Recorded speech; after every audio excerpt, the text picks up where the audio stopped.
The sound of piano keys echoed through the thin walls of the Riverside Gardens apartment complex at exactly 9:30 on a Wednesday night. In Unit 4B, Marcus Sullivan stood at his kitchen sink, hands gripping the counter's edge so tightly his knuckles had gone white. The music drifted through the ventilation system, seeping into every corner of his carefully ordered space like an unwelcome intruder. His jaw clenched as another cascade of notes tumbled through the air, disrupting the silence he had fought so hard to maintain. Before we jump back in, tell us where you're tuning in from, and if this story touches you, make sure you're subscribed, because tomorrow, I've saved something extra special for you. Marcus had moved to Riverside Gardens 6 months ago, specifically choosing the 4th-floor corner unit because the building manager promised it would be the quietest location in the entire complex. After everything that had happened, after the funeral and the endless condolences and the suffocating sympathy from colleagues who didn't know what to say, he needed peace. He needed control. He needed a space where nothing unexpected could reach him and shake the fragile composure he had constructed around himself like armor.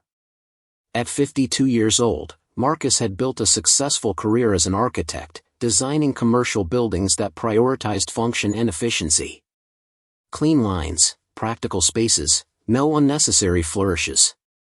His professional reputation rested on his ability to eliminate waste and create structures that served their purpose without pretension.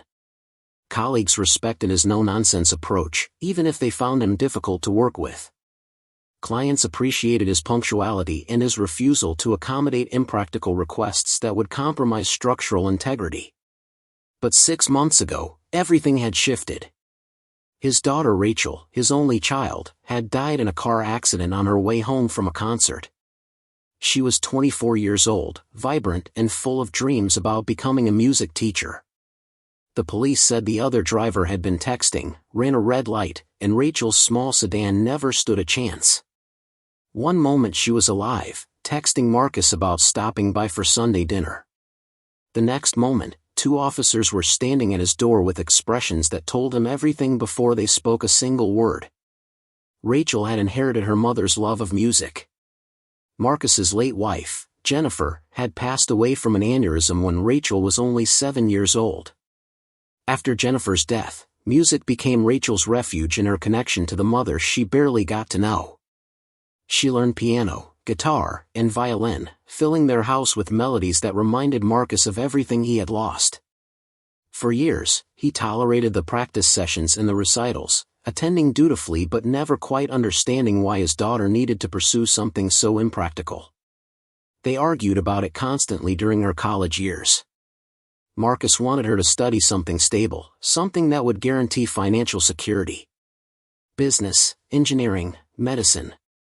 Rachel insisted on majoring in music education, determined to teach children the joy that music had brought her during the darkest period of her childhood.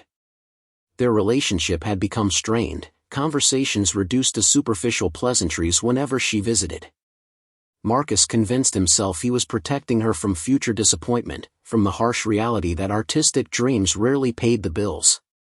Then she died, and Marcus realized he had wasted years pushing away the person he loved most because he was too afraid to embrace anything that felt uncertain or uncontrollable. The guilt was crushing. He could barely function in the weeks after her funeral. His colleagues suggested grief counseling, but Marcus refused.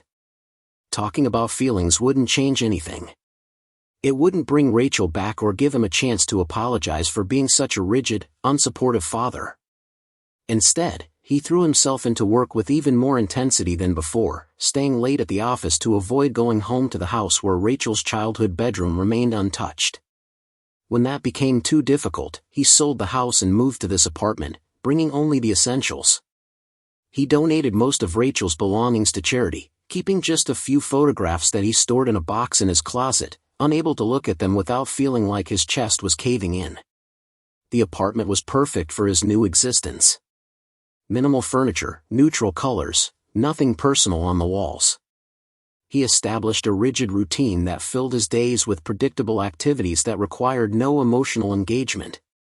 Wake at 6, coffee and toast, arrive at the office by 7:30, work until 6, return home, microwave dinner, read technical journals until exhaustion allowed him to sleep. Weekends were for grocery shopping, laundry, and additional work he brought home from the office. Music had no place in this carefully constructed life. He avoided restaurants that played background music, switched radio stations the moment a song began, and walked faster past street performers. Every melody reminded him of Rachel practicing in their living room, her face lit up with concentration and joy. Every song reminded him of the arguments they had, his dismissive comments about her impractical dreams, his failure to see that music was her way of keeping her mother's memory alive. The silence in his apartment was both a comfort and a punishment. In the quiet, he could maintain control over his environment and his emotions. But the quiet also meant he was alone with thoughts that circled endlessly around regret and loss and opportunities he would never get back. Then 3 weeks ago, someone moved into the apartment directly below his. Unit 3B had been vacant for months, which was one of the reasons Marcus had felt safe in his corner location. But the new tenant brought disruption in the form of a piano, and apparently no concept of appropriate hours for playing it. The music started around 8 in the evening and often continued past 10, sometimes even later. Classical pieces, contemporary songs, scales and exercises that suggested the player was either a student or someone serious about improving their technique. Marcus had complained to the building management twice already. The first time, the property manager reminded him that the lease allowed residents to play musical instruments until 10 on weeknights and 11 on weekends. The second time, the manager suggested Marcus invest in noise-canceling headphones or perhaps try to appreciate having a talented musician in the building. That response had infuriated Marcus so much he hung up without saying goodbye, something he never did because he prided himself on maintaining professional courtesy even when angry. Now, standing in his kitchen while the music continued its assault on his peace, Marcus made a decision. He would go downstairs and speak directly to this inconsiderate neighbor. He would explain, calmly and rationally, why playing piano at this hour was unacceptable. He would appeal to their sense of consideration for others. And if they refused to be reasonable, he would document every instance of noise violation and take the matter to the building's homeowners association. Marcus grabbed his phone to check the time. 9:37. Still within the allowed hours, technically, but barely. He strode to his front door, not bothering to change out of his work clothes or put on shoes. He rode the elevator down one floor, his irritation building with each passing second. The music was even louder in the third-floor hallway, drifting from Unit 3B with infuriating clarity. He knocked on the door firmly, 3 sharp raps that communicated his displeasure. The music stopped abruptly, and he heard footsteps approaching. The door opened to reveal a young woman, probably in her early 20s, with paint-stained hands and an uncertain smile. She wore an oversized sweater and leggings, her dark curly hair pulled back in a messy bun. Her apartment behind her was cluttered with moving boxes, art supplies, and a beautiful upright piano positioned against the far wall. "Hi," she said, her smile fading as she registered Marcus's stern expression. "Can I help you?" "I'm Marcus Sullivan from 4B, he said, his voice clipped and cold. "I need to talk to you about the piano playing." The young woman's face fell slightly. "Oh. Is it too loud?" "I'm sorry, I thought the building allowed music until 10 on weeknights." "The building allows many things that are inconsiderate to other residents," Marcus replied. "Just because something is technically permitted doesn't mean it's appropriate. Some of us have work in the morning and need peace in our homes." "I understand," she said, her tone becoming more cautious. "I'm usually done by 9:30. It's only 9:40 now, so I'm right on schedule." "The issue isn't just the time," Marcus continued, feeling his frustration rise at her defensive tone. "It's the frequency and the volume. Every single night for the past 3 weeks, I've had to listen to your practicing. It's disruptive and frankly disrespectful." The young woman's expression shifted from apologetic to slightly annoyed. "I'm sorry you feel that way, but I'm a music teacher and I need to practice. I'm not doing anything wrong. If the noise bothers you that much, maybe you should consider moving to a building with stricter quiet hours." Marcus felt his temper flare. "I shouldn't have to move because you can't be considerate of your neighbors." There are practice studios you can rent. Preparing and narrating this story took us a lot of time, so if you are enjoying it, subscribe to our channel, it means a lot to us. Now back to the story. There are digital pianos with headphones. There are countless solutions that don't involve forcing everyone around you to listen to your playing. I just moved here, the young woman said, her own voice rising now. I'm doing my best to settle in and establish my teaching schedule. I follow the building rules, and I'm not going to stop practicing just because one neighbor has a problem with it. One neighbor who has spoken up, Marcus corrected. I guarantee others are bothered but are too polite to say anything. Or maybe they actually appreciate living in a building where people are allowed to have hobbies and pursue their passions, she shot back. Not everyone wants to live in complete silence like they're in a library. Marcus felt something crack inside him, that careful control he maintained threatening to shatter completely. Some of us need that silence, he said, his voice dropping to something harder and colder. Some of us have reasons you couldn't possibly understand. The young woman crossed her arms, her expression now a mixture of defiance and confusion. Look, I'm sorry if you're going through something, but that's not my responsibility. I have a right to live my life and practice my instrument within the building's guidelines. If you have a problem with that, take it up with management. I already have, Marcus said. Twice. And now I'm documenting every instance for the homeowners association. You may think you're within your rights, but I promise you, this won't continue. Are you seriously threatening me? The young woman asked, her voice incredulous. Over piano music that stops before 10? Do you have any idea how ridiculous that sounds? What's ridiculous is expecting your neighbors to accommodate your noise pollution because you've decided music is more important than basic consideration, Marcus replied. He could feel his heart pounding, anger and grief and frustration all tangling together in his chest. The world doesn't revolve around your artistic aspirations. The young woman stared at him for a long moment, and Marcus saw something shift in her expression. The defiance remained, but underneath it was something else. Hurt, maybe, or disappointment. My name is Sophie, she said quietly. Sophie Martinez. I'm not just some inconsiderate neighbor. I'm a person trying to make a living doing something I love. Something that brings joy to kids who need it. Marcus didn't respond. He didn't want to know her name or her noble motivations. He didn't want any details that would make her human and complicated. He wanted her to stop playing piano so he could maintain the silence that kept him from falling apart completely. I'll try to keep the volume down, Sophie said finally, her voice tired now. But I'm not going to stop practicing.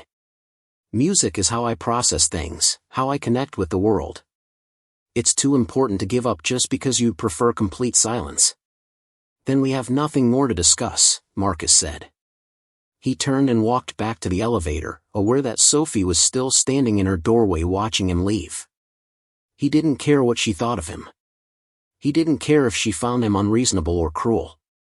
He just wanted the music to stop. Back in his apartment, Marcus poured himself a scotch, something he rarely did on weeknights. His hands were shaking slightly, and he felt exhausted in a way that had nothing to do with physical tiredness. The confrontation had drained him, but more than that, it had stirred up feelings he had worked so hard to bury. Sophie's words about music bringing joy to children had hit him like a physical blow, reminding him of Rachel's identical dreams and his failure to support them. He sat on his minimalist couch in his bare apartment and tried to convince himself he had done the right thing. He had stood up for his needs and his right to peace in his own home. He had been direct and honest about the problem. That's what mature adults did. They communicated clearly and set boundaries. But another part of him, a part he usually managed to ignore, whispered that he had been cruel. That he had taken his own pain and lashed out at someone who was just trying to live her life. That he was becoming exactly the kind of bitter, isolated person he used to pity. Marcus finished his scotch and went to bed, but sleep was elusive. He lay in the darkness, listening to the silence he had demanded, and felt more alone than ever. The next evening, Marcus came home from work to find a note taped to his apartment door. He recognized the handwriting from the nameplate on Sophie's door downstairs. The note was brief and polite, informing him that she had purchased a set of foam panels to help dampen the sound and that she would try to finish practicing by 9 instead of 9:30. She signed it simply Sophie, 3B, with a small smiley face that somehow made Marcus feel even worse about their confrontation. He crumpled the note and tossed it in his kitchen trash, refusing to feel guilty. She was doing what she should have done from the beginning. This was a victory, confirmation that his approach had been correct. If he had remained silent like other neighbors apparently were, nothing would have changed. That evening, right at 8 o'clock, the piano music began again. True to her word, Sophie had done something to reduce the volume. It was noticeably quieter, though still audible through the ventilation system. Marcus tried to focus on the architectural plans spread across his dining table, but his concentration kept drifting to the music filtering up from below. She was playing something classical, something Marcus didn't recognize but that had a melancholy quality that seemed to seep into his bones. The melody was beautiful in a way that made his chest ache, and he found himself resenting her even more for making him feel anything at all. He had worked so hard to numb himself, to exist in a space where emotions couldn't reach him and tear open the wounds he had carefully bandaged with routine and silence. At exactly 9 o'clock, the music stopped. Marcus waited, almost expecting her to continue past the new boundaries she had set, but the silence held. He should have felt satisfied, vindicated. Instead, he felt hollow and mean, like he had bullied someone into submission rather than reached a reasonable compromise. Over the next several days, the pattern continued. Sophie practiced from 8 to 9 each evening, the sound muffled by whatever soundproofing she had installed but still present enough that Marcus couldn't completely ignore it. He found himself listening despite his determination not to, recognizing when she was working through difficult passages, noticing when she played with particular emotion or intensity. On Friday evening, Marcus stayed late at the office to avoid the 8 o'clock music session. When he finally returned home at 9:15, the apartment was silent. He made himself dinner, a tasteless pasta dish he had made hundreds of times before, and tried to read a professional journal. But his mind kept wandering back to Sophie's words about music being how she processed things and connected with the world. Rachel had said something similar once, during one of their arguments about her career choice. Music wasn't just something she did, she had explained. It was how she understood herself and related to others. It was the language she spoke most fluently, the way she expressed things that regular words couldn't capture. Marcus had dismissed it as youthful romanticism, another sign that she needed to grow up and face reality. Now, sitting alone in his silent apartment, he wondered if he had been wrong about everything. Saturday morning, Marcus went for his usual grocery run, returning to find Sophie in the building's lobby struggling with several large bags and a rolling cart piled with sheet music and what looked like teaching materials. She was trying to maneuver everything into the elevator while also balancing a coffee cup, and clearly losing the battle. One of the bags tipped over, spilling papers and folders across the lobby floor. Marcus's first instinct was to walk past and leave her to deal with her own mess. But something, maybe the exhaustion on her face or maybe just basic human decency that his grief hadn't completely destroyed, made him stop. "Let me help," he said, setting down his own groceries and kneeling to gather the scattered papers. Sophie looked startled, clearly not expecting assistance from him of all people. "You don't have to," she said, her tone cautious. "I know," Marcus replied, stacking the papers and folders back into her bag. "But I'm already down here." They worked in silence for a moment, reorganizing her cart so everything fit more securely. Marcus noticed the sheet music was labeled with names and skill levels, lesson plans for what appeared to be students ranging from age 6 to 15. One folder contained colorful stickers and small prizes, the kind of encouragement tools that good teachers use to motivate young learners. "Thank you," Sophie said once everything was secured. "I have 12 students now, and I'm still figuring out how to organize everything." Marcus nodded, retrieving his own groceries and stepping into the elevator with her. They rode up in awkward silence, the tension from their previous encounter hanging between them like a physical barrier. When they reached the 3rd floor, Sophie began maneuvering her cart out of the elevator. "The soundproofing," Marcus found himself saying. "It's made a difference." Thank you for doing that. Sophie paused, looking back at him with an expression he couldn't quite read. You're welcome. I know the music bothers you, so I'm trying to be more considerate. The elevator doors started to close, and Marcus held them open with his hand. I'm sorry, he said, the words feeling rusty and unfamiliar. For how I spoke to you the other night. I was harsh. Sophie studied him for a moment, and Marcus saw a flicker of something softer in her eyes. We all have bad days, she said finally. I'm sorry too, for being defensive. I should have thought about the noise when I moved in. The doors tried to close again, and Marcus let them, riding up to his floor feeling oddly unsettled by the brief interaction.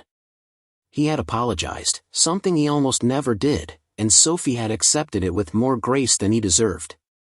It didn't change anything, but somehow the knot of anger in his chest felt slightly looser. That evening, Marcus heard the piano start at 8 as usual, but this time he didn't try to ignore it. He poured himself a drink and sat by his window, letting the music wash over him without resistance. Sophie was playing something livelier tonight, something that reminded him of summer afternoons and spontaneous joy, emotions he had almost forgotten existed. He thought about Rachel's face when she performed at her college recitals, the way she seemed to glow with happiness when her fingers flew across the piano keys. He had attended those recitals out of obligation, checking his watch and thinking about work while she poured her heart into every measure. What he wouldn't give now to sit through another one of those performances, to actually watch and listen instead of treating it like a chore to be endured. The music shifted to something slower and more contemplative, and Marcus found himself closing his eyes, letting the melody carry him back to memories he usually kept locked away. Jennifer teaching 3-year-old Rachel to pick out simple tunes on their old keyboard. Rachel's first real piano lesson, her tiny hands struggling to reach the correct keys. The pride on her face when she mastered a difficult piece. The way she would play when she was sad, using music to express what she couldn't put into words. All the moments Marcus had been physically present for but emotionally absent from, too focused on practical concerns to appreciate the beauty his daughter was creating and sharing with him. At exactly 9 o'clock, the music stopped. Marcus opened his eyes, feeling drained and raw, like the music had stripped away some of the protective numbness he had wrapped around himself. He sat in the growing darkness of his apartment, not bothering to turn on lights, and for the first time in months, he let himself cry. Not the silent tears he sometimes shed alone in his car, but real sobbing that shook his whole body and released some of the pressure that had been building inside him for 6 months. When he finally stopped, exhausted and empty, he noticed the box of Rachel's photographs sitting on his coffee table. He didn't remember taking it out of the closet, but there it was, as if it had materialized on its own. Marcus opened it with shaking hands and pulled out the first picture. Rachel at her high school graduation, wearing her cap and gown and holding her acceptance letter to the music education program she was so excited about. Marcus had tried to talk her out of it even that day, suggesting she could always minor in music while majoring in something more practical. The next picture showed Rachel at her first teaching job, surrounded by elementary school students, her face radiant with purpose and joy. She had sent him that photo with a text message that said, "This is where I'm meant to be, Dad. I wish you could understand." Marcus had replied with a simple "glad you're happy," and immediately gone back to reviewing blueprints for a new office complex. He went through the entire box, torturing himself with evidence of Rachel's beautiful, passionate life that he had failed to fully appreciate. With each photograph, he felt the weight of his regrets grow heavier, threatening to crush him completely. He had been given 24 years with this remarkable person, and he had spent so much of that time trying to change her instead of celebrating who she was. The piano music started again the next evening, and the evening after that, and Marcus found himself looking forward to it despite everything. He never went back to complaining, never mentioned the noise to management again. Instead, he began structuring his evenings around those daily concerts, finishing work in time to be home by 8, making himself dinner while Sophie warmed up with scales and exercises, then settling in to listen as she worked through her repertoire. He started recognizing pieces, though he didn't know most of their names. There was the one that sounded like rain falling, the one that reminded him of a music box, the one that built to a dramatic crescendo that never failed to give him chills. Sometimes Sophie would play the same piece multiple times, working out difficult sections, and Marcus found himself appreciating her dedication and skill. 2 weeks after their awkward encounter in the lobby, Marcus did something that surprised even himself. He went to a music store downtown during his lunch break and purchased a book called Classical Music for Beginners. The young clerk who helped him was enthusiastic, recommending pieces that were accessible for someone new to classical music, explaining different composers and periods. Marcus bought the book along with several CDs, feeling foolish but also oddly determined. That evening, he listened to Sophie's practice session with the book open on his lap, trying to identify what she was playing. He was rarely successful, but the attempt gave him a sense of purpose, a way to engage with the music rather than just enduring it or letting it trigger painful memories. He learned about Chopin and Beethoven, about nocturnes and sonatas, about the difference between Baroque and Romantic periods. Rachel would have been amazed and probably deeply suspicious of this sudden interest. Marcus could almost hear her voice asking, "Who are you and what have you done with my father?" The thought made him smile, a real genuine smile, the first and longer than he could remember. As March turned into April, Marcus noticed changes in his own behavior that went beyond his evolving relationship with Sophie's music. He started saying good morning to neighbors in the elevator instead of avoiding eye contact. He accepted an invitation to lunch with colleagues instead of eating alone at his desk. He even went to a symphony performance one Saturday evening, sitting in the back row and letting the live music surround him in a way that was both painful and healing. The music reminded him of Rachel, but that was no longer something to avoid at all costs. The memories hurt, yes, but they also connected him to his daughter in a way that pretending she never existed could never do. He was starting to understand what Sophie had meant about music being how she processed things and connected with the world.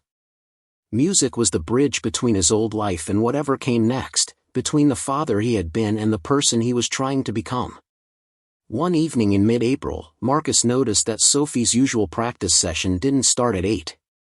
By 8:30, there was still no music, and he found himself concerned.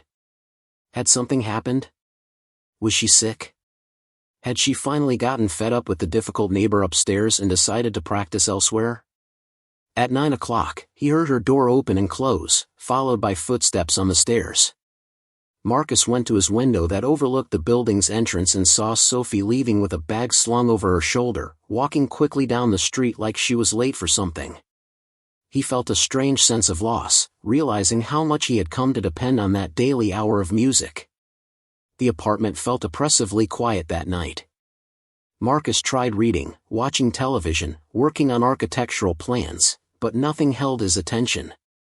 He kept checking his watch, marking the time when Sophie's practice usually ended, when the silence that followed her music normally settled over the building. Now there was only silence, and it felt wrong, empty in a way it hadn't before. Sophie returned around 10:30.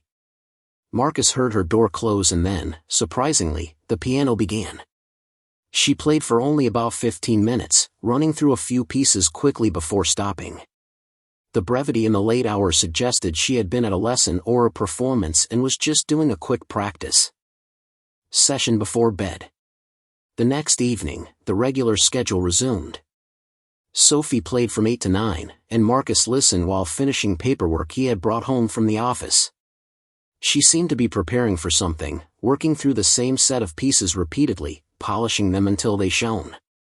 The music had a different quality now, more performance-ready than practice-exploratory, and Marcus found himself wondering what she was preparing for. On Friday evening, Marcus encountered Sophie in the mailroom. She was checking her box while talking animatedly on her phone about a recital scheduled for the following week at a local community center. She glanced up and saw Marcus, giving him a small wave while continuing her conversation. He nodded back and busied himself with his own mail, but he couldn't help overhearing the details. The recital was Tuesday evening at 7, showcasing her students' progress after several months of lessons. After Sophie left, Marcus stood in the mailroom holding his mail and thinking about that recital. Rachel used to hold similar events twice a year, giving her students a chance to perform for family and friends. She would spend weeks preparing, helping nervous kids build confidence, creating programs with each child's photo and a little bio. She loved those recitals more than anything, loved seeing her students overcome their fears and discover what they were capable of. Marcus made a decision that would have been unthinkable just a few months earlier. He would attend Sophie's recital. Not to confront her or to check if her teaching was as good as she claimed, but to honor Rachel's memory by supporting someone who had chosen the same path his daughter had. To see what he had missed by refusing to fully engage with Rachel's professional life. To take one small step toward being the kind of person who appreciated beauty and passion instead of dismissing them as impractical wastes of time. Tuesday evening arrived with spring rain pattering against Marcus's windows. He changed out of his work clothes into casual slacks and a button-down shirt, feeling absurdly nervous about attending a children's piano recital. He arrived at the community center at 6:45 and found the small auditorium already filling with proud parents, grandparents, and siblings carrying flowers and cameras. Marcus took a seat in the back row, hoping to observe without being noticed.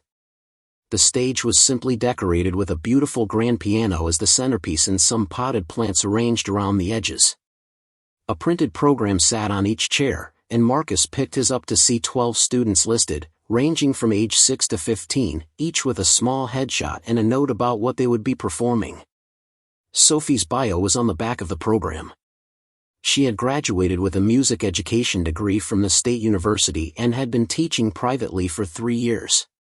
Her philosophy statement read, "Music is a gift we share with the world. My goal is to help every student find their unique voice and the courage to share it." Marcus felt his throat tighten, remembering Rachel's almost identical teaching philosophy. At 7 o'clock sharp, Sophie walked onto the stage, and Marcus barely recognized her. Gone were the paint-stained sweaters and casual clothes he had seen her wearing around the building. She wore an elegant navy dress and had styled her hair in a way that made her look professional and confident. She welcomed everyone with a warm smile and explained that tonight's recital celebrated the hard work and growth of 12 remarkable young musicians. "Music can be intimidating," Sophie said, her voice carrying easily through the auditorium. "It requires patience, practice, and the bravery to perform in front of others. Every student here has worked incredibly hard, and I'm so proud of each of them. Some are playing piano for the first time in public. Others have been performing for years. But every one of them is sharing a piece of themselves with all of you, and that takes real courage." The first student, a tiny 6-year-old girl named Emma, walked carefully to the piano bench, her feet barely reaching the ground. She played a simple piece called "Mary Had a Little Lamb," her concentration absolute, her small fingers finding each note with deliberate precision. When she finished, the applause was thunderous, and Emma's face lit up with pure joy. She curtsied exactly as Sophie must have taught her and practically skipped off the stage into her mother's arms. Marcus watched student after student perform, each one revealing personality and progress through their chosen pieces. A shy 8-year-old boy who played with surprising emotion. Twin 10-year-old girls who performed a duet with perfect synchronization. A gangly 13-year-old who stumbled through a difficult classical piece but recovered with grace and finished to encouraging applause. Between each performance, Sophie would come out and say a few words about the student, highlighting their growth and specific achievements. She had a gift for making each child feel seen and celebrated, for finding exactly the right words to acknowledge their journey. Marcus found himself thinking constantly of Rachel, imagining her doing this same thing, creating these moments of triumph for young people who needed someone to believe in them. The 11th student was a 15-year-old named David who played with considerable skill, performing a Chopin piece that Marcus actually recognized from his recent self-education efforts. The boy's technique was impressive, his interpretation mature and thoughtful. When he finished, Sophie returned to the stage with tears in her eyes.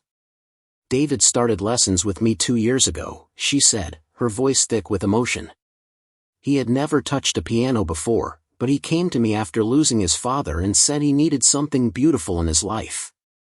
Music became his way of processing grief and finding hope again." What you just heard was the result of courage and commitment and the belief that beauty can exist even in the darkest times. Marcus felt his own eyes burning with tears. Here was a teenager using music exactly the way Rachel had after losing her mother, exactly the way Sophie had said she used it to process things and connect with the world. He finally understood what he had been too rigid and afraid to see when Rachel was alive. Music wasn't a frivolous escape from reality. It was a lifeline for people who needed a way to express what words couldn't capture. The final student was announced, a 12-year-old girl named Lily who would be performing an original composition. Marcus watched as the young girl sat at the piano, took a deep breath, and began to play. The piece was simple but heartfelt, a melody that spoke of childhood wonder and the bittersweet nature of growing up. Lily played with complete sincerity, and the audience listened in respectful silence until the final note faded away. After the recital ended and families gathered around their young performers with congratulations and photographs, Marcus remained in his seat, overwhelmed by everything he had witnessed. These children, these ordinary kids from ordinary families, had shared something precious and vulnerable. And Sophie had created the space for them to do it, had given them the tools and confidence to express themselves through music. He thought about all the times he had told Rachel she was wasting her education on something impractical. All the times he had suggested she reconsider her career choice. All the times he had made her feel like what she loved most was somehow less valuable than what he valued. The weight of his regret felt crushing, and Marcus put his head in his hands, trying to hold himself together in the emptying auditorium. "Mr. Sullivan?" Marcus looked up to find Sophie standing in the aisle beside his row, her expression surprised and curious. Most of the families had left, taking their excited children for celebratory dinners. The auditorium was nearly empty now, just a few people folding chairs and packing up equipment. "Sophie," he said, standing up quickly and trying to compose himself. "I'm sorry, I didn't mean to intrude. I heard you mention the recital and I thought." He trailed off, not sure how to explain why he was there or why he was crying at a children's piano recital. Sophie's expression softened with understanding. "You don't have to explain," she said gently. "I'm glad you came. Did you enjoy it?" "It was beautiful," Marcus said, his voice rough with emotion. "Your students are lucky to have you as a teacher." "Thank you," Sophie replied, sitting down in the seat next to his. "That means a lot coming from you. I know you and I didn't exactly get off to a great start." Marcus managed a weak smile. "That's an understatement. I was horrible to you. You were just trying to live your life and pursue your career, and I was so wrapped up in my own pain that I took it out on you." Sophie was quiet for a moment, studying his face. "You mentioned having reasons I couldn't understand. Do you want to talk about it?" And somehow, sitting in that empty auditorium with this young woman who reminded him so much of his daughter, Marcus found himself telling her everything. About Rachel and her passion for music. About the arguments and his failure to support her dreams. About the accident and the crushing guilt that followed. About the 6 months of silence and isolation and desperate attempts to not feel anything at all. "The music," he said finally. "Your music. At first it was torture because it reminded me of everything I'd lost. But slowly it became something else. A connection to Rachel. A way to understand what she was trying to tell me all those years. You helped me see what I was too blind to see when she was alive." Sophie's eyes were wet with tears now. "I'm so sorry about your daughter," she said softly. "And I'm sorry you're carrying so much regret. But Marcus, you showed up tonight. You're here, watching kids share their music, honoring what Rachel believed in. That counts for something." "It's not enough," Marcus said, shaking his head. "Nothing I do now can change the past or give Rachel what she deserved from me." "No," Sophie agreed. "But you can honor her memory by being different now. By appreciating what she loved. By supporting others who have chosen her path." Sophie paused, choosing her words carefully. "My mother died when I was 16. Cancer. She was a music teacher too, actually. That's why I do what I do. She showed me that music could help people through the hardest moments of their lives. When I play, especially when I'm struggling with something, I feel connected to her. Like she's still teaching me, still guiding me." Marcus looked at this young woman with new understanding. They were both carrying grief, both trying to find meaning in loss. The difference was that Sophie had chosen to transform her pain into something that brought light to others, while he had let his pain turn him into someone bitter and isolated. "I didn't know," he said quietly. "When I was yelling at you about the noise, I had no idea you were dealing with your own loss." "How could you?" Sophie replied with a sad smile. "We were strangers. We still barely know each other. But grief is like that. Everyone's carrying something, but we usually can't see it until someone trusts us enough to share." They sat together in the quiet auditorium, two people connected by loss and music in the slow, difficult work of healing. Outside, the spring rain had stopped, and evening sunlight filtered through the windows, casting long golden rays across the empty stage where 12 children had been brave enough to share their music with the world. "Would you like to get coffee?" Sophie asked suddenly. "There's a cafe down the street that stays open late. I could use something warm after all that nervous energy from the recital." Marcus hesitated. His instinct was to decline, to retreat back to his apartment in his solitude. But something had shifted tonight. He had taken a step by coming to the recital, and maybe it was time to take another one. "I'd like that," he said. They walked to the cafe together, making small talk about the recital and Sophie's students. The evening air was fresh and clean after the rain, and Marcus noticed details he usually missed. The way the streetlights reflected in puddles. The smell of blooming flowers from someone's garden. The sound of laughter drifting from a restaurant patio. Small beautiful things that existed alongside all the pain and loss. The cafe was cozy and nearly empty, just a few college students studying in the corner and an elderly couple sharing a dessert by the window. Sophie ordered a cappuccino and Marcus got black coffee, and they settled into a booth near the back. For a few minutes they sat in comfortable silence, warming their hands on their cups and watching steam rise in delicate spirals. "Can I ask you something?" Sophie said finally.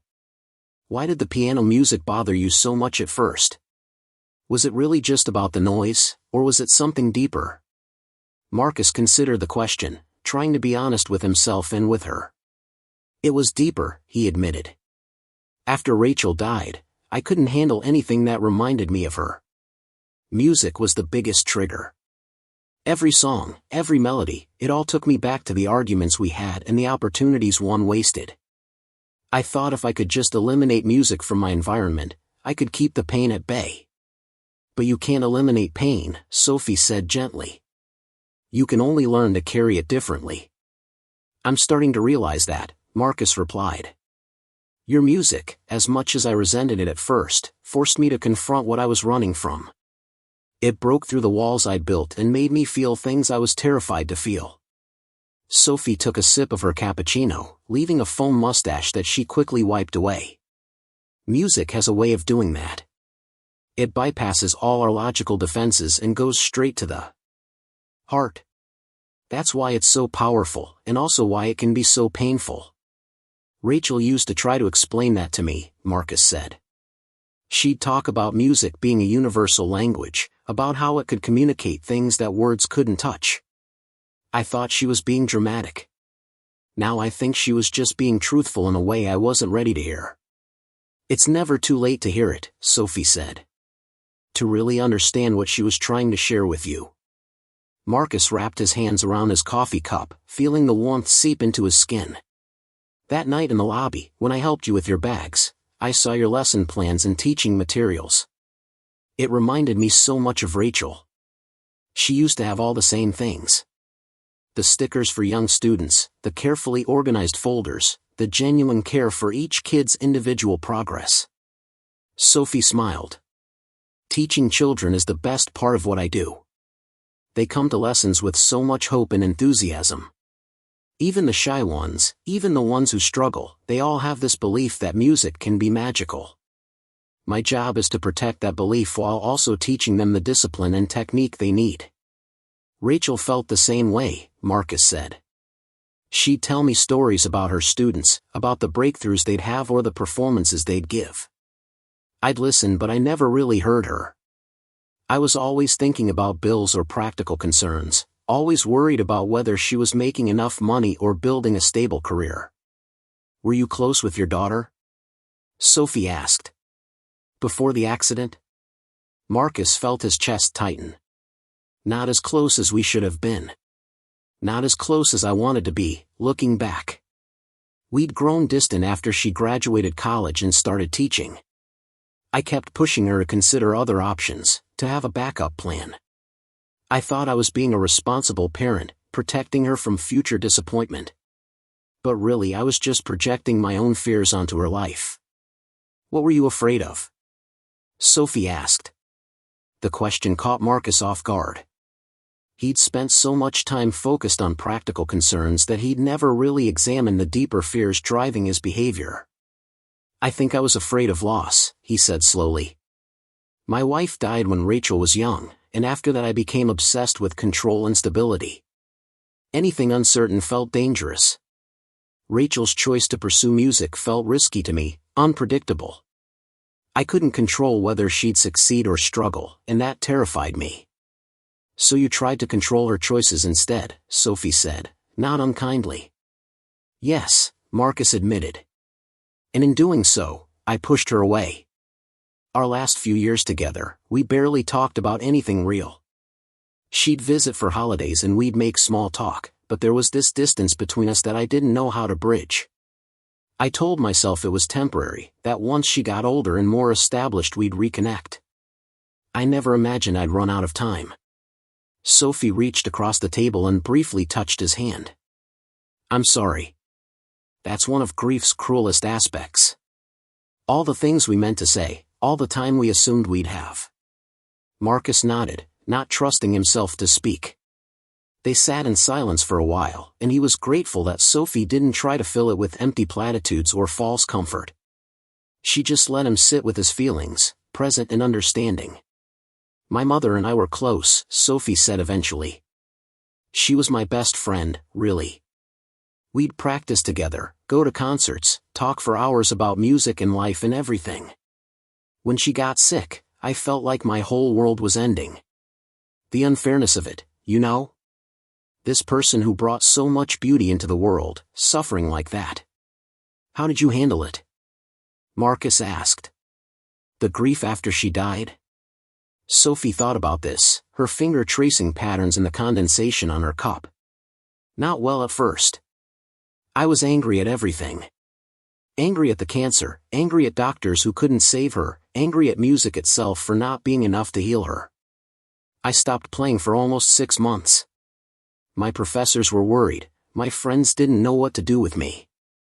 I was just sort of existing, going through the motions. What changed? Marcus asked.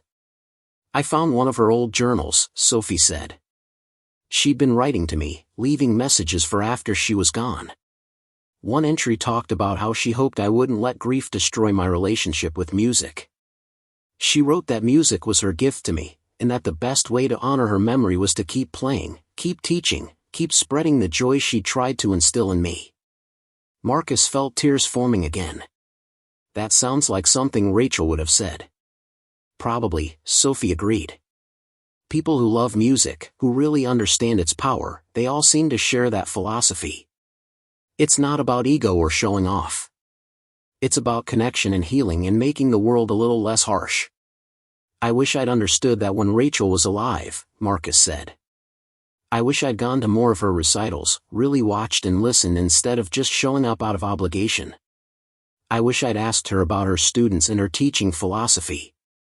I wish I'd told her how proud I was instead of constantly suggesting she should do something else.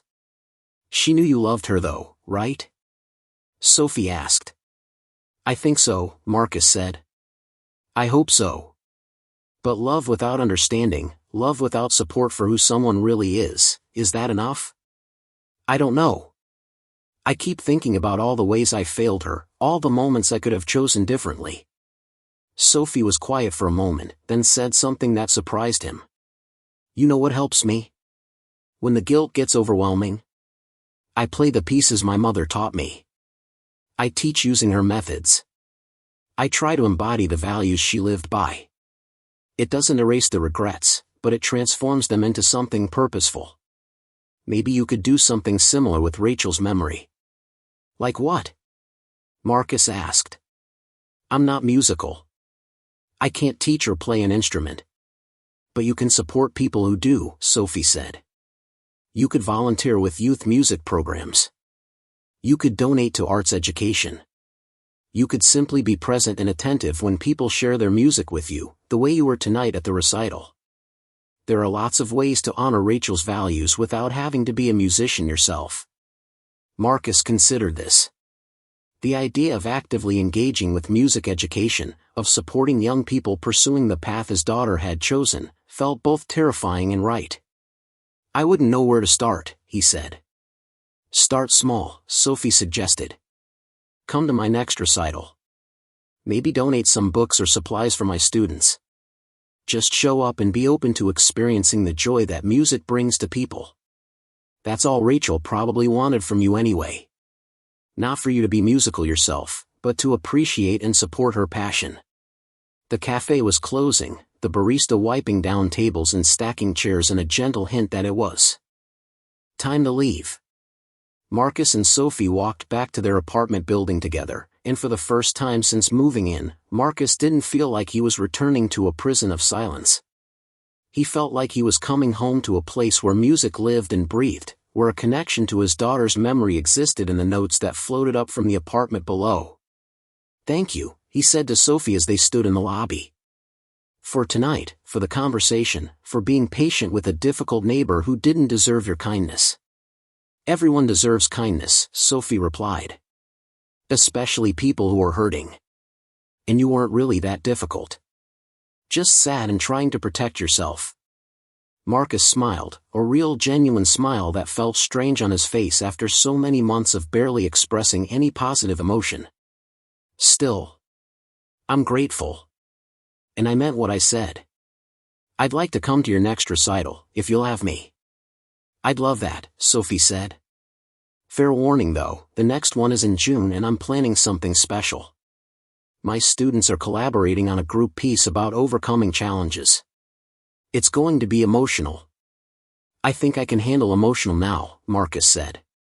You've helped me see that running from feelings doesn't actually protect me from them. They said goodnight and went to their respective apartments. Marcus entered his space and immediately noticed how different it felt. The silence wasn't oppressive anymore. It was just quiet, a peaceful emptiness waiting to be filled with whatever came next. He made himself a cup of tea and sat by the window, watching the city lights twinkle in the darkness. The next few weeks brought subtle but significant changes to Marcus's life. He started saying yes to social invitations he would have previously declined. He accepted when colleagues invited him to lunch, actually engaging in conversations instead of just eating quickly and returning to work. He agreed to attend a coworker's daughter's wedding, and found himself enjoying the celebration rather than counting the minutes until he could leave. At home, he began looking forward to Sophie's evening practice sessions rather than dreading them. He could hear the improvement in her playing, the way she was refining pieces for what he assumed was an upcoming performance.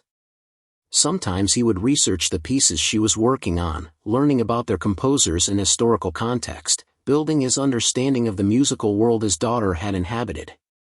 One evening in early May, Sophie knocked on his door. Marcus answered to find her holding a small package wrapped in brown paper.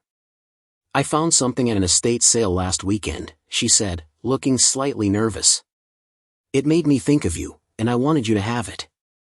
Marcus unwrapped the package to find an old leather-bound book titled The Healing Power of Music, A Journey Through Sound and Emotion.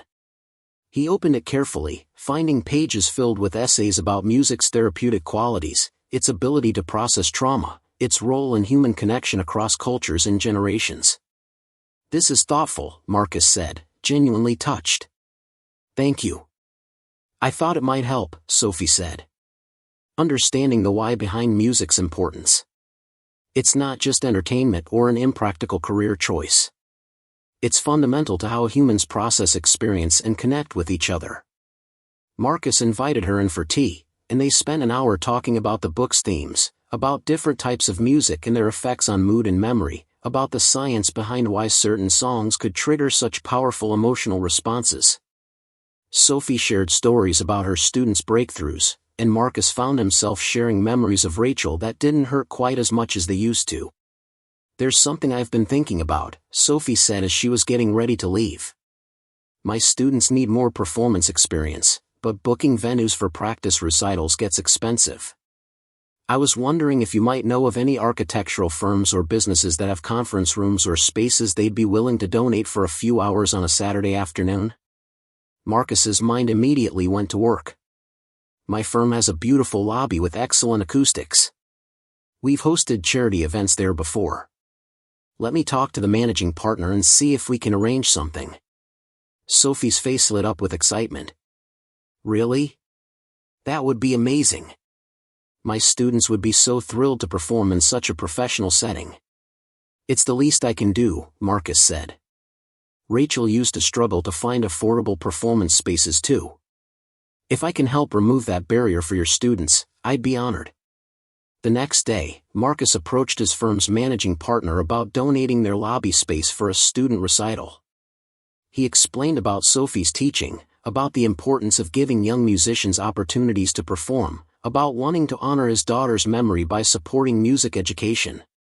The partner, who had known Rachel and attended her funeral, immediately agreed and even suggested the firm could sponsor refreshments for the event. When Marcus told Sophie the news, she actually hugged him, a spontaneous gesture of gratitude that surprised them both. "This is incredible," she said. "Do you know what this means for my students? Performing in a real architectural firm, feeling like their music is valued by the professional world. It's going to boost their confidence so much." Marcus felt a warmth spreading through his chest, a sense of purpose he hadn't experienced in months. This was something concrete he could do, a way to actively honor Rachel's values instead of just passively mourning her loss. Over the next few weeks, Marcus found himself becoming increasingly involved in planning the recital at his firm. He coordinated with the building management about timing and setup. He helped Sophie design programs that looked professional and polished. He even reached out to a few colleagues who had children and invited them to attend, slowly building an audience for Sophie's students. The planning process gave him something positive to focus on, and he noticed his overall mood improving.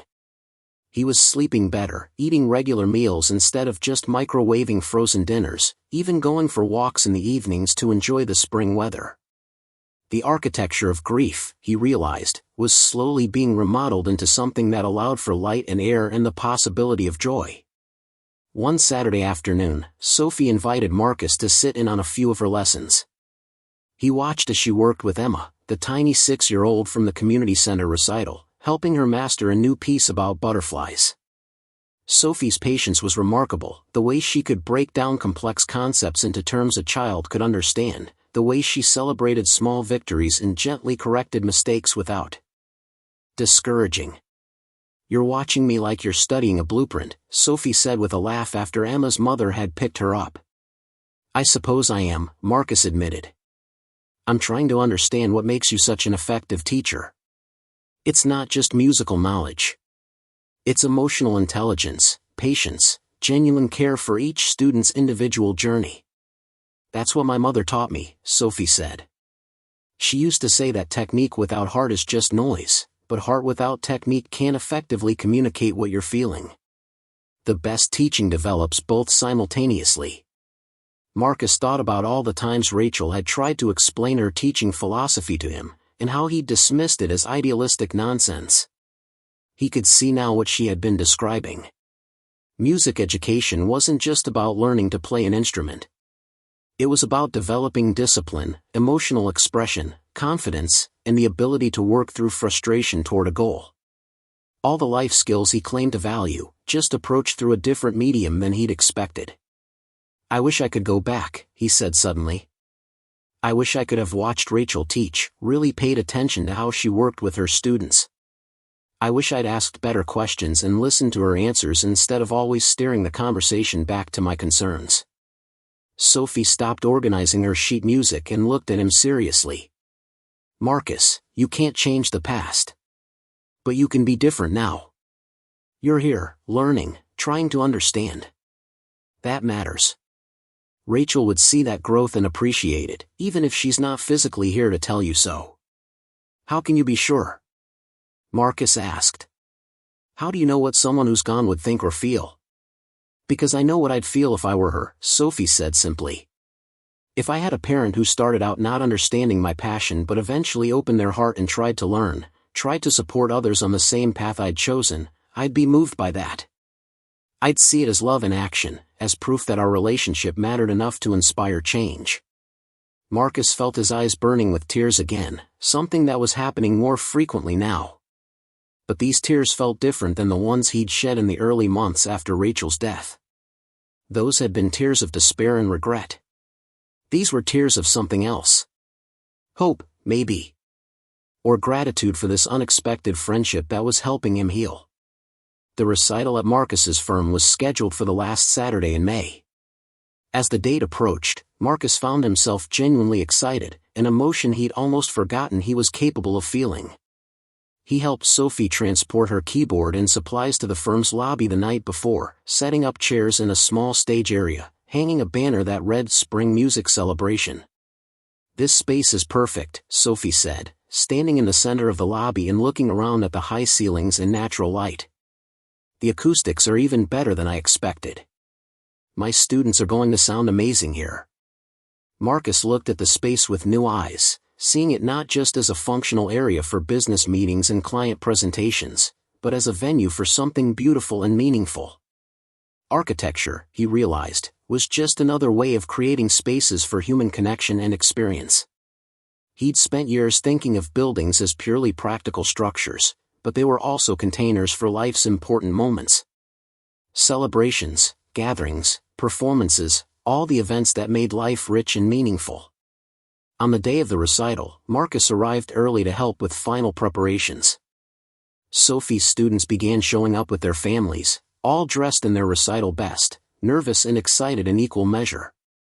Marcus found himself greeting them at the door, offering words of encouragement, helping them feel comfortable in the professional environment. The lobby filled with people, far more than Marcus had expected. Colleagues from his firm had brought their children and extended families. Neighbors from their apartment building had come to support Sophie. Even the managing partner attended with his wife, interested to see what his firm was sponsoring. Marcus took a seat in the second row, wanting to be close enough to see the students' faces but leaving the front row for their families. As the recital began, he felt a sense of rightness, like he was finally in the place he was supposed to be, doing what he was supposed to do. Each student performed beautifully, and Marcus found himself completely absorbed in their music. He recognized some pieces from Sophie's practice sessions, heard echoes of techniques she'd been working on. He saw the pride in parents' eyes, the support of siblings clapping enthusiastically, the community that had formed around these young musicians. When David, the 15-year-old who'd lost his father, performed, Marcus felt a particular connection. Here was a young person using music to process grief, finding beauty in the midst of pain, exactly as Rachel had done after losing her mother. The piece David played was technically challenging but emotionally powerful, and when he finished, there wasn't a dry eye in the lobby. Sophie spoke briefly after each performance, highlighting what made each student special, celebrating their individual growth and courage. Marcus could hear Rachel's voice in Sophie's words, see his daughters teaching philosophy in action. It was like watching a legacy continue, a reminder that the values Rachel had lived by weren't lost just because she was gone. The final performance was a group piece that all 12 students had worked on together, a contemporary arrangement about overcoming obstacles and finding your voice. They took turns at the keyboard, sometimes playing solo passages, sometimes creating harmonies together, building toward a finale that was surprisingly moving for something created by children. As the last notes faded and the audience rose to their feet in enthusiastic applause, Marcus found himself clapping harder than anyone, his face wet with tears he didn't bother to hide. This was what Rachel had fought for, what she tried to make him understand. Music brought people together, created moments of shared beauty, gave young people confidence and purpose and a way to express their truest selves. After the recital, as families mingled and students basked in praise from audience members, Sophie made her way to Marcus. "Thank you," she said, and he could see she'd been crying too. "This space, your support, everything you've done to make this happen. It means more than I can express." "Thank you," Marcus replied. "For letting me be part of this. For showing me what I couldn't see before. For helping me understand what Rachel's work was really about." They stood together watching the lobby full of happy families, young musicians glowing with accomplishment, parents taking photos and offering congratulations. This was community, Marcus realized. This was what happened when people shared their gifts and supported each other's growth. It was messy and emotional and unpredictable, all the things he used to avoid. But it was also beautiful and meaningful in ways his carefully controlled solitude could never be. Later that evening, after everyone had left and the lobby was returned to its usual state, Marcus stood alone in the space where the recital had occurred. He could almost hear the echoes of music still hanging in the air, could feel the presence of all those young people who had been brave enough to perform. "I saw it, Rachel," he whispered to the empty room, speaking to his daughter for the first time since her funeral. "I finally saw what you were trying to show me. And I'm sorry it took losing you to open my eyes." He stood there for a long time, letting himself feel the full weight of his grief and regret, but also something else. Gratitude for Sophie's friendship, for the opportunity to support her students, for the chance to honor Rachel's memory in a way that aligned with her values. The pain would always be there, he knew that now. But it didn't have to be the only thing. There could be beauty alongside the grief, purpose alongside the regret, connection alongside the loneliness. Marcus returned to his apartment that night feeling different than he had in months. The silence when he entered didn't feel oppressive. It felt peaceful, like a blank canvas waiting for whatever came next. He made himself dinner, actually tasting the food instead of just mechanically consuming it. He put on some music, a classical piece he'd learned about in his research, and let it fill his space the way Rachel's playing used to fill their house. He was learning to live with loss instead of running from it, to find meaning in honoring Rachel's values instead of just mourning her absence. It wasn't easy, and there were still hard days when the grief felt overwhelming. But Sophie had shown him a path forward, a way to transform pain into purpose, to let music back into his life as a bridge between past and present, between the father he had been and the person he was becoming. The next morning, Marcus woke to the sound of piano music drifting up from Sophie's apartment. She was practicing something new, a piece he didn't recognize but that had a hopeful, almost celebratory quality. He made his coffee and sat by the window, listening without resistance or resentment, just letting the music be what it was. A gift being shared, beauty being offered to anyone willing to receive it. He thought about Rachel and all the times she had tried to share this gift with him, all the performances he'd attended but not really witnessed, all the conversations about music he'd diverted to more practical topics. He couldn't get those moments back, but he could honor them by being different now. By opening his heart to the beauty Rachel had tried to show him, by supporting others who carried her passion forward. Marcus pulled out his phone and sent Sophie a text. "Thank you for the morning concert. It's a lovely way to start the day." A few minutes later, his phone buzzed with her reply. "You're welcome. I'm working on something special for my next recital. Would you like to hear about it over coffee later?" Marcus smiled and typed his response. "I'd like that very much." He finished his coffee while the music continued, feeling more at peace than he had in months. The pain of losing Rachel would never completely disappear, but it was slowly becoming one note in a larger symphony rather than the only sound in his life. Sophie's music had broken through his carefully constructed walls and reminded him that life, even after devastating loss, could still hold moments of beauty and connection and purpose. The morning sun streamed through his windows, and Marcus found himself noticing things he usually overlooked. The way the light caught dust particles floating in the air, turning them golden. The sound of children laughing in the courtyard below. The smell of someone baking bread in a nearby apartment. Small beautiful details that existed alongside grief, that would continue existing whether he chose to notice them or not. Rachel would have noticed these things, he thought. She had always been attuned to beauty in everyday moments, always finding reasons to smile and reasons to be grateful. Maybe that was another way to honor her memory, by trying to see the world the way she had seen it, with openness and appreciation and wonder. The piano music shifted to something slower and more contemplative, and Marcus closed his eyes, just listening. He pictured Rachel at her piano, her face peaceful and focused, her fingers dancing across the keys.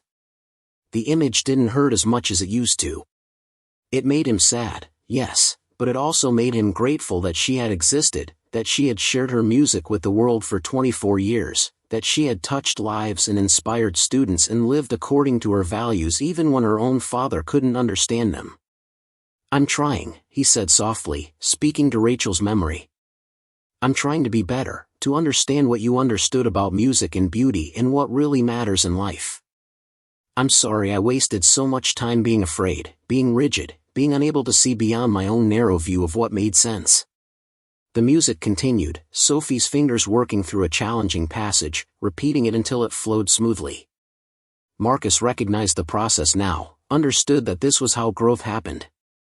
You worked through the difficult parts, repeating them until they became natural, until what was once impossible became possible through patience and dedication and refusing to give up. Maybe that was what he was doing too, in his own way. Working through the difficult passages of grief, repeating the process of getting up each day and choosing to engage with life instead of hiding from it. Some days were harder than others, some moments felt impossible. But he kept trying, kept repeating the actions that moved him forward, trusting that eventually they would flow more naturally. His phone buzzed again, this time with a message from the managing partner at his firm. "Marcus, yesterday's recital was wonderful. Several clients who attended have asked about hosting their own events in our lobby. Would you be interested in coordinating a regular series of community events? I think this could become a signature part of our firm's culture." Marcus read the message twice, surprised and moved by the suggestion. What had started as a simple gesture to honor Rachel's memory was expanding into something larger, a way to transform his workplace into a space that valued community and arts alongside business and profit. Rachel would have loved that, he thought. She always believed that beauty and practicality didn't have to be separate, that the world needed both and could accommodate both. He typed his response. "I'd be honored to coordinate something like that. Let's discuss the possibilities this week." As he sent the message, Marcus felt a sense of purpose he hadn't experienced since before Rachel's death. For months he'd been just surviving, going through motions without any real direction or meaning. Now he had something to work toward, a way to make a difference in exactly the area Rachel had cared about most. It felt right, like the pieces of his broken life were slowly being reassembled into a new pattern, different from before but still meaningful and whole. The piano music stopped, and Marcus heard Sophie's door open and close. She was probably heading out to meet with students or run errands, living her life with the same dedication to her craft that Rachel had shown. He felt grateful for her presence in his life, for the accidental friendship that had grown from conflict and misunderstanding into something real and supportive. Marcus spent the rest of the day thinking about possibilities for the community event series at his firm. Music recitals, certainly, but maybe also art exhibitions, poetry readings, workshops for young people interested in creative fields. He found himself excited about the planning process, engaged in a way he hadn't been about anything work-related in months. That evening, when Sophie's practice session began, Marcus did something new. He opened his windows to hear the music more clearly, letting it fill his apartment without any barriers or resistance. The piece she was working on was beautiful, technically challenging but emotionally rich, and Marcus found himself completely absorbed in listening. He thought about how far he'd come from that first night when he'd knocked on Sophie's door in anger, demanding that she stop making noise, insisting that his need for silence was more important than her need to practice. He'd been so certain he was right, so convinced that his way of coping with grief was the only acceptable approach. But Sophie had shown him, through patience and kindness and persistence, that there were other ways to heal, other paths through pain. The music reached its final notes, and Marcus opened his eyes, feeling centered and calm. He walked to his door and stepped into the hallway, riding the elevator down one floor without overthinking it. When he knocked on Sophie's door, she answered with surprise. "Marcus? Is everything okay?" "Everything's fine," he said. "I just wanted to say thank you. For the music tonight. For everything, really." Sophie smiled warmly. "You're welcome. Come in." They talked late into the evening about music and loss and healing. Marcus shared more memories of Rachel, and this time they didn't hurt as much. They felt precious instead of painful, gifts he could finally appreciate instead of wounds he had to avoid. Sophie showed him the piece she was preparing for her summer recital, explaining its structure and emotional arc, teaching him to listen for specific elements. For the first time since Rachel's death, Marcus felt genuinely hopeful about the future. The grief would always be part of him, but it no longer defined his entire existence. Through music and friendship and the choice to honor his daughter's values instead of just mourning her absence, he was becoming someone Rachel would have been proud to call her father. Up next, you've got 2 more standout stories right on your screen. If this one hit the mark, you won't want to pass these up. Just click and check them out.